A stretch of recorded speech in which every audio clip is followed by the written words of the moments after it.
بسم الله الرحمن الرحيم. وعذاب القبر للكافرين ولبعض عصاة المؤمنين والتنعيم أهل الطاعة في القبر بما يعلمه الله تعالى ويريد وسؤال منكر ونكير ثابت بالدلائل السمعية.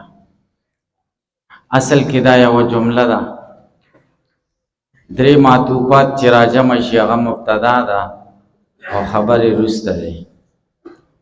درې معطوفات دا دي: اول وعذاب القبر للکافرین ولبعض عصاة المؤمنین، دویم والتنعیم اهل الطاعة فی القبر بما یعلمه الله یرید، دریم وسؤال منکر و نکیر. دا معطوفات چې راجمع کې دا مبتدا شو او ثابتن بالدلائل السمعیه دا خبر شو. د معنا دا چې عذاب قبر او تنعیم د اهل طاعت په خبر کې او سوال د منکر او د نکیر دا درې وړه سيزونه حق دي، ثابت دي په دلائل سمعیه او نقلیه او سبب. الکه قبر کې عذاب شته، دا مونږ چې عنوان د عذاب القبر او دا حدیثو کتابونو کې چې هم په دې عنوان قائمیږي، عنوان داسې باب اثبات عذاب القبر. نو عذاب القبر دا مرکب دی او مرکب ناقص دی، او مرکب ناقص کې بیا مرکب اضافي دی، او مرکب اضافي مسو قسمونه دي. دا مرکب فیوی دی، الکه مرکب اضافي درې قسمه دی: یو اضافت لامی، یو منی، یو فیوی. چې مضاف الیه د مضاف د پارا مضاف د جنس د مضاف الیه نوی، نو دا کم مضافی منی، او چې مضاف الیه د مضاف د پارا ظرف دا پیوی وی، چې نه مضاف د جنس د مضاف الیه نه او نه ظرف، نو دا بیا لامی لکه غلام زیدن، غلام لزیدن. الکه په پوه شئ؟ نو دلته دا مضاف الیه چې قبر دی دا ظرف دی د مضاف د پاره چې عذاب دی. نو عذاب فی القبر، عذاب بس کی په قبر کې. اوس دا قبر ستوي، قبر دغه کندې ته وایي چې مړی پکې کېښودل شو، خاورې پرې واړولی شي. د تمام اهل سنت والجماعت په دې اتفاق دی چې دا قبر دی. دلیل دا دی چې منافقین مړه شي، رسول الله صلی الله علیه وسلم ته خدای وایي ولا تقم علی قبره، په قبر مه ودرېږه چې دعا ورته وکړي. څه معنا چې یعنې په هغه قبر مه ودرېږه چې کوم ځای کې دفن شي، د ځمکې قبر ښیي کنه. او حدیث کې دي چې نبی کریم علیه السلام په یو دریو قبرونو تېرېده.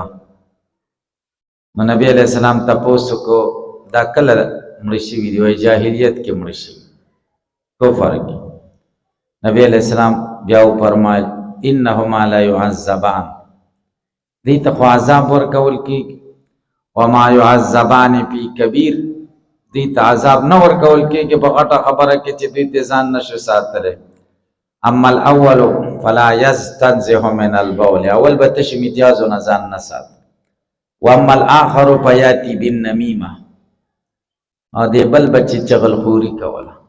نو نبی علیه السلام په قبرونو تېرېده د ځمکې په دې کندو. تاسو چې د لغتو څومره کتابونه وګورئ د عربي لغت، هغې کې به وایي چې قبر څه ته وي؟ القبر مقر المیت او القبر مدفن المیت، جای دفن، مدفن جای دفن ضرب. قبر څه ته وایي؟ ځای د دفن کېدلو، د مړي ته قبر وایي. هلکه تاسو پرې پوه شئ، کم خلک چې یو جماعت سره وابسته شي او د هغې جماعت دعوه قرآن او حدیث هغې ته بیا سیده کوي، قرآن کې تعویل کوي، حدیث کې تعویل کوي، خدا غ جماعت خبره صحیح کوي. لہذا علماء له پکار دي چې د عالمي شخصیتونه شي. زما خدا کوشش دا ده چې طالبان زړور کم، د جماعتونو نه وباسم، د جماعتي ذهن نه طالب ذهن اوزي. طالب د نبی کریم صلی الله علیه وسلم وارث جوړیدونکی دی او د پیغمبر وارث باید عالمی وي. عالمی دا معنا د هر جماعت نه بالای، د هر جماعت نه اوچتی د سوچ. کم جماعت کې چې نقصان چې دی هغه ته نقصان وایي، دې ته عالمی شخصیت وایي. که تبلیغی جماعت سره شان نو تبلیغیان وایي زمون کار عالمی دی. واقعي خبره د عالمی دا معنا چې ټول عالم کې دی، خو کار عالمی ځکه نه دی چې طالب مو پکې مولا پکې ورننه وته نو مولا عالمی شي که تبلیغی شي. قسم بغده چې دماغوی خبرې کوي، دا نور ورته اسم نخکاری، دا زمون کار ورته سپو جنگول ښکاري. تاسې په پوه شئ لکه موږ چې ګلډانګ سپي جنګوو، تاسې یقین وکړئ چې دقسې سوچ دی. او که نورو جماعتونو کې هم داسې جماعت اشاعت توحید و سنت یو جماعت دی، موږ تاسو ورته پنجپیریان وایي.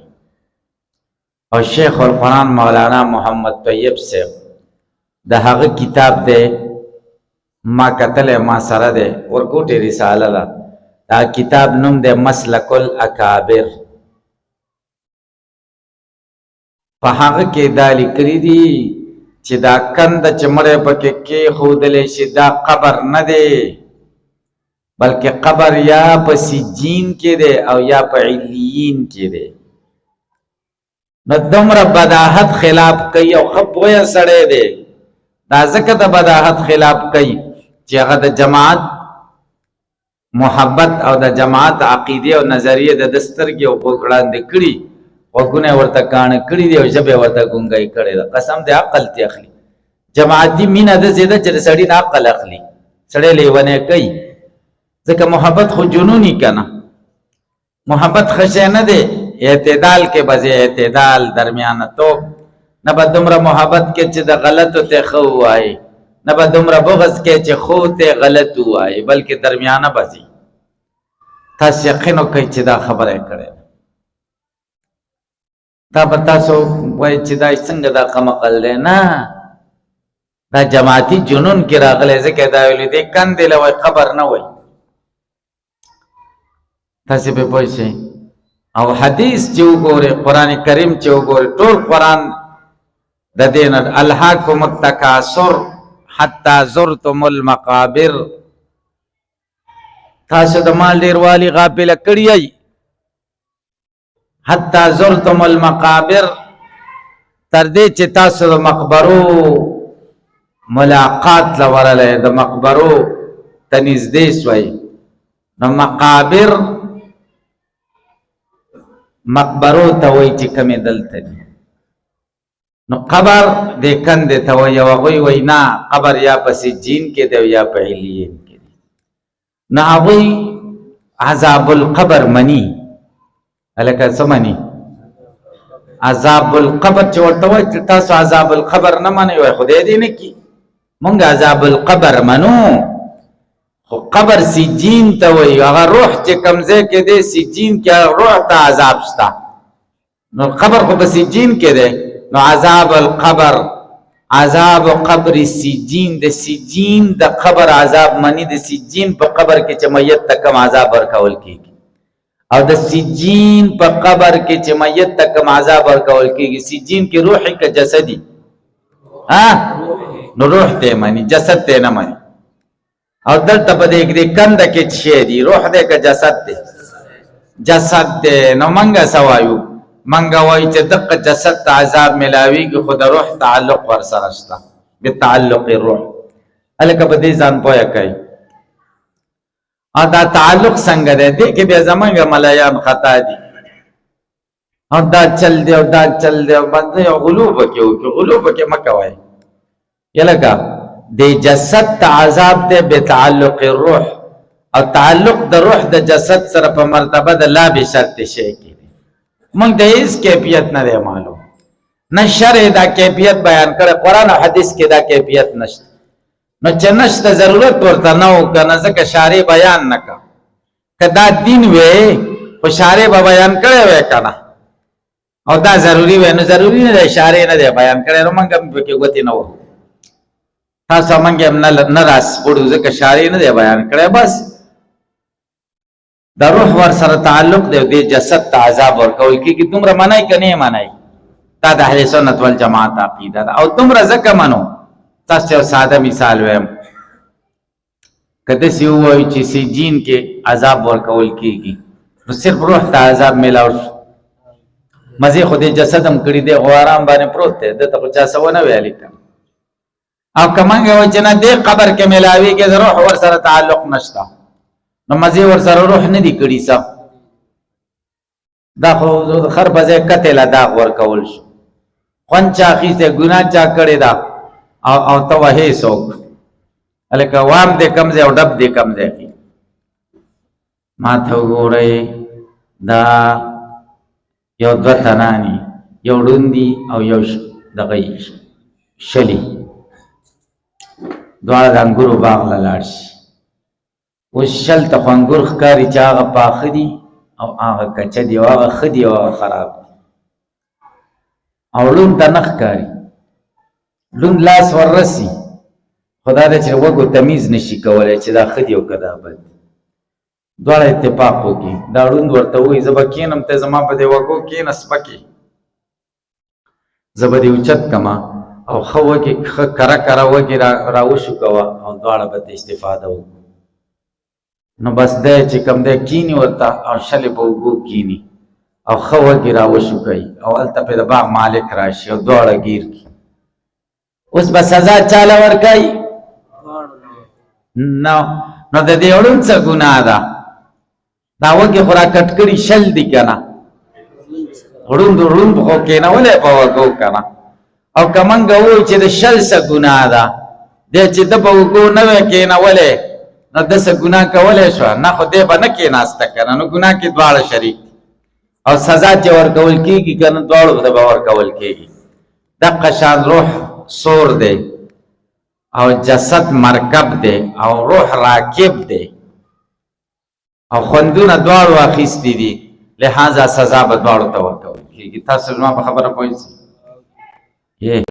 فلاسفه دا خبرې نه مني د قبر عذاب نه مني دهریان نه مني او معتزله نه مني معتزله ځکه نه مني چې معتزله د عقل تابع دي او عقل رسایي ورته نه کېږي دا نه چې د عقل خلاف دي د قبر عذاب د عقل خلاف نه دی خلاف العقل نه دی بلکې ما وراء العقل دی هلکه مسلې د دین دوه قسمه دي لکه یو هغه دی چې زموږ د عقل رسایي ورته کېږي بل هغه دی چې ما وراء العقل دی زموږ د عقل رسایي دا به نه وایي چې دا د دین مسلې د عقل خلاف دي د عقل د فطرت خلاف نه دي د عقل سره موافق دي خو زمونږ عقل ورته نه راځي دا زمونږ ګناه ده که څه ده تاسو ته ما مثال ویلی و که نه چې زمونږ عقل دومره دی لکه د زرګر تله د اندرشیر د زرګر تله او موږ روان کړی د ګټانو د غټو ګټانو د ماربلو لارۍ ده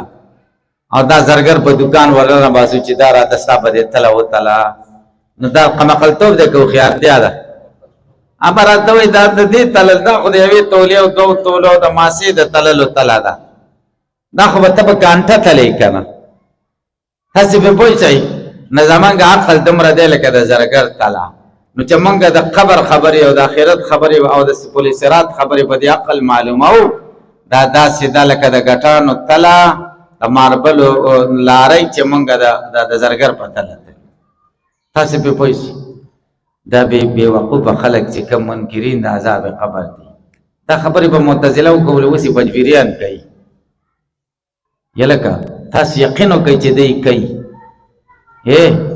تاسو یقین وکئ دا بل ولګوه تاسو یقین وکئ چې دی کوي دا پاټي بازیان یې ښې نه دي دا مه کوئ چې دا پنجبیری دی او دا نه پرېږدم او زه دې بله پاټۍ کې ما د پنجبیریانو خلاف یم او د وهابیانو خلاف یم او د بریلیانو خلاف یم او دا جماعت می جوړ کړی دی د پنځپیریانو خلاف. دا قمقلې خبرې دي. عالم ما درته چې عالمي سړی عالم د هر باطل خلاف په دلیل سره د هر باطل تردید کوي. یوې پاټه خلاف نه چې د دې خلاف یم او د دې خلاف قمقلې کوم، د دې خلاف یې څوک پیسې درکوي د هغې سره ورانه ده، تا ته پیسې میلاویږي که نه. دا دې ته احمقتوب وایي. هوښیاري دا د عالم عالمي سړی دا عالمي باطل خلاف په عالم کې چې څومره باطل دي د ټولو خلاف د دین صحیح منه صحیح دین باندې به نه پوهېږي وایي به زه د دې تالې خلاف یم. نو تاسې ته پته ده زما خو دې خبرو کې څه کار هم نشته اختلافاتو کې او نه پرې پوهېږم. خو تاسې یقین وکئ چې په دې مسله کې د دې مسلک ډېر کمزوری دی او ډېر کم عقلتوب کوي. بلکل هغه خبرې کوي چې پخوا به دهریانو کمې کولې. دهریانو به ویلې چې دا ملیانو دا د ملیانو خبرې دي. 200 فوټه کویان خلک وکني په هغې کې نه جنت راشي او نه پکې دوزخ راشي. او ملیان وایي چې 5 فوټه کنده وکړه او مړی پکې کېده یا جنت دی او یا دوزخ دی. وایي دا د ملیانو خبرې دي. تاسو یقین وکړئ چې دا د دهریانو خبرې دي. او اوس دوی دا خبرې کوي. دوی وایي که عذاب قبر په همدې جسد له قبرې دي دې جسد له عذابي نو موږ یې وینو ولې نه؟ هلکه تاسو به واورئ دا خبرې. تاسو یقین وکړئ چې دا به واورئ. ما سره یو کتاب دی هغه یو عالم لیکلی، اوس هغه عالم وفات شوی دی. د هغه عالم نوم دی نور محمد تونسوي، مولانا نور محمد تونسوي. څوک پنجابی مولا دی هغه لیکلی دی. او د هغه کتاب نوم دی مجموعه سوالات و جوابات. تاسو چا نه دی کتلی؟ د هغه کتاب نوم دی مجموعه سوالات او جوابات. په هغې کې چې کوم دی دا خبرې لیکلي دي. دا کومې چې په مسلک الاکابر کې شیخ القرآن حضرت مولانا محمد طیب صاحب کړي دي، بس په هغې کې رب کړی دا غلطه ده دا غلط. دا سوال دی دا جواب دی راکړي، دا سوال پې زه کوم دا سوال پې زه. ډېر بهترینې خبرې دي. نو په هغې کې یوه خبره دا ده چې دوی سوال کوي چې موږ یې وینو ولې نه چې عذاب قبر شته.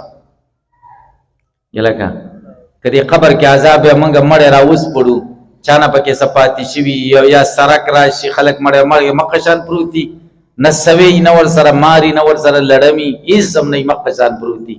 موږ یې وینو ولې نه؟ نه تاسو ویلي دي په دې شرع قاید کې مې ویلي دي چې اسباب د علم څو دي؟ کم دي؟ حواس سلیمه، خبر صادق او عقل. یا خمقلو چې تاسو وایي چې موږ یې نه وینو نو نشته، نو تاسو خو سبب د علم یو شی جوړ که حواس کنه. تاسو خو د ټول خبرې صادق نه انکار وکړه، د خبرې متواتر نه هم وکړه او د خبرې رسول نه هم وکړه. او ما مدرک بالعقل نه هم وکړه چې یو شی په عقل معلومېږي، یو شی ته په عقل معلومې. تا نه دی لیدلی ته وایي زه وینم ولې نه نه منم. هلکه تاسو به جواب پوه شئ. بیا به ورته وایي کمقلو وایي ته خرې حماره خر شریفې. ابا وایي زه خر نه یم شیخ القرآن یم. ته به ورته وایي چې خرې. ابا یا د خدای مسلمانه خر کې عقل نه ما کې عقل نشته. نو ته به ورته کم دی عقل؟ ابا وایي دی که نه؟ نو ته به ورته وایي زه یې نه وینم او کوم شی چې زه نه وینم هغه نشته. ته وایي که نه چې زه د عذاب قبر ولې نه وینم؟ چې نه وینم نو نشته. نو ته به ورته وایي ستا عقل زه نه وینم نو نشته. نو چې عقل در کې نشته نو بیا څه شو؟ خر شریف شه که نه شه؟ بین جواب به ورته وکړي هلکه ته دهري د خدای نه منې. لکه زه خدای څنګه نه منې؟ خدای چې نه منې خو کافر دی که. نو بیا به ورته وایي چې خدای کم دی موږ ته نه ښکارېږي. که خدای وی خو موږ به لیدلی وی که نه، نو چې نه ښکاري راته نشته دا موږ ویلی شو. او که دا چا ویلی صریح کفر دی چې موږ له یو شی نه ښکاري هغه به نه دا احمقتوب نه دی. ته وایي زه عالم یم علم دی راکړي. کم دی علم دی خو دې زه نه وینم؟ نو دا کمخلې خبرې دي چې که وی چېرته عذاب قبر ما به نه لیدلی. عذاب قبر شته. ولې؟ ځکه په دې خبر دا امور ممکنه دي او په دې سره خبر ورکړی دی مخبر صادق. دا صغرا شوه.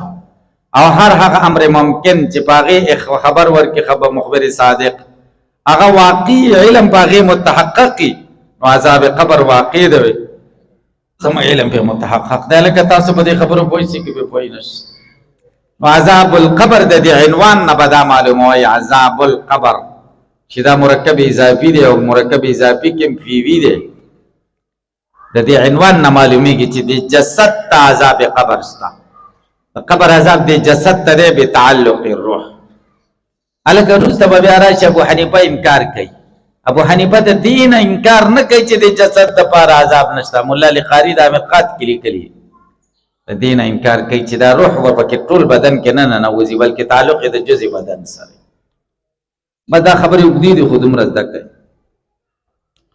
عذاب القبر د کافرینو د پاره او د بعضی ګناهګارو مؤمنانو د پاره خاص بعض خاص کړل لئن منهم ذک بعضی د هغوینا من هغه څوک دی لا یرید الله تعذیب او چې د ګناهګارو مؤمنانو بعضی د سړي چې الله نه غواړي چې دوی عذاب په قبر کې بلا يعذب او عذاب نه ورکول کیږي لکه جمعه پشپا څوک مرشي مؤمن خدای عذاب قبر سورته ملک چې رش پوي خدای پاک عذاب نه ور کوي د خېټه د مرز نه چې مرشي یاري مولا چې مرشي عذاب قبر ورته نشته ولې ځکه حدیث کې دي چې د خېټه نه څوک مرشي مولا خو د خېټه نه مړ کیږي تاسو په پوښتنه دا څومره مولین چې مړ شي دا د خېټه نه مړ کیږي هلکه په پوښتنه یو دې کتاب الروح ابن القیم په دې موضوع کتاب لیکلی دی کتاب الروح او دغه لیکلی دی کنه دا سیوطی لیکلی دی شرح الصدور بشرح حال الموتى والقبور خسته کتاب دواړو لیکلی کتاب الروح د ابن القیم مضبوط دی ځکه د حدیث سندونه صحیح او سیوطی خو ډېر لوی سړی دی خو حدیثو کې ډېر متساهل دی او بس بزرګو کنه بزرګان وایي حدیث شریف کې راغلی نور حدیث شریف لنه ګوري چې د دې سند څنګه دی هغه کې وایي کنه د اصول حدیث کې اذا جاء فی السند صوفی فاغسل یدیک چې سند کې صوفی سړی راغی بیا د سند نه لاس وینځه هلکه بزرګان دي کنه والتنعیم اهل الطاعت نعمت ورکول اهل طاعت ته په قبر کې بما باغ طریقې سره يعلمه الله ويريد چې الله په پويږي والله اراده کړی هلکه په پوښي وهذا ولا مما وقع في عامه یلکه د نور کتابونو کې صرف عذاب قبر ذکر کړی دی کې عذاب قبر هم ذکر شو تنعیم اهل طاعت هم پکې ذکر شو نور کتابونو کې خو تنعیم ور سره نشته صرف تعذیب دی وای دا زما د عبارت د ماتن د عبارت صحیح دی ولی وهذا اولاد من مواقف عام کتابونو کې چې اختصار کړي په اثبات د عذاب قبر دون تنعیمه بنا علی بنا پدی چې نصوص چې وارد دي پدی کې اکثر دي والا بنا پدی چې عام اهل کپی پوښي دا نور تنعیم نه دی ذکر کړي ځکه چې نصوص وارده په تعذیب کې اکثر دي یو ابم علاوه آداب ما ان عامت اهل القبور کفار او سات دي فتعذيب بذکر اجدر تعذيب بذکر کور باندې لایق دي چې کافر او سات ځان او ساتي ځکه چې مؤمنان قسم د عذاب قبر نه ځان ساتي اصل د منکر او د نکیر منکر دا د سبب فعل اسم مفعول دی او نکیر د فعیل وزن دی الکه په پوښي نو دا مل منکر ناشنا دي ناشنا ځکه دي چې نه د زناورو په شان دي او نه د انسانانو په شان انسان خود د زناور لیدلی قسمه قسم انسانان لیدلی نو نه د انسانانو په شان دي او نه د زناورو په شان ناشنا شي نه دي نو دای په دا راشي کنه دا موږ تاسو ټول لا راځي بعض عالمان وایي چې دا چل چې کافرانو لکم راضی هغه منکر او نکیر دي مؤمنانو لکه کم راضی او نیکان مبشر او بشیر يدخلان القبر تبارا داخل شي په سلام العبد تپوس بکې د بندنه د رب بارک د دین بارک د نبی بارک قال السيد ابو الشجاع ان للسبيان سؤالا د ماشمان نه بم تپوس کیږي وکذالک الانبیاء علیہ السلام عند البعض د بعض عالمانو په نسبت باندې بدلون د غینم کیږي انبیاء علیهم السلام نه بم کیږي الکه په پوښي